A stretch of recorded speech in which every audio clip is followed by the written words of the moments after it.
নারায়ণগঞ্জ সিদ্ধিরগঞ্জে তুচ্ছ ঘটনার জেরে কিশোর গ্যাংয়ের ছুরিকাঘাতে প্রাণ হারালো ১৬ বছরের মোহাম্মদ আবদুল্লাহ খান রায়হান। শুক্রবার রাতে ডিএনডি লেকপার হৃদয়ের ক্লাবের সামনে ঘটে এই মর্মান্তিক হত্যাকাণ্ড।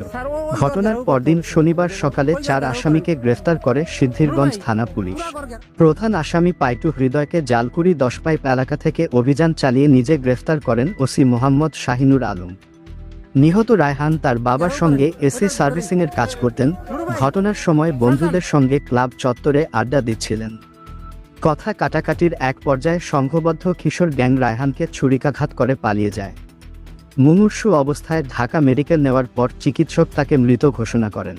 রায়হানের বাবা বাদী হয়ে ৮ জনের নাম উল্লেখসহ মোট ১৫ জনের বিরুদ্ধে হত্যা মামলা দায়ের করেন। ওসি শাহিনুর আলম জানিয়েছেন, যতদিন তিনি দায়িত্বে আছেন কোনো অন্যায়কে ছাড় দেওয়া হবে না।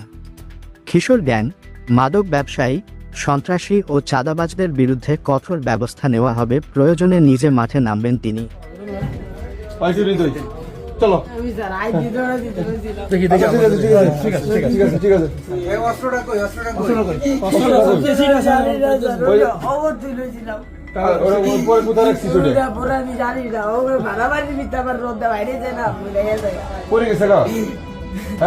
কোথায় ফেলে দিছিস?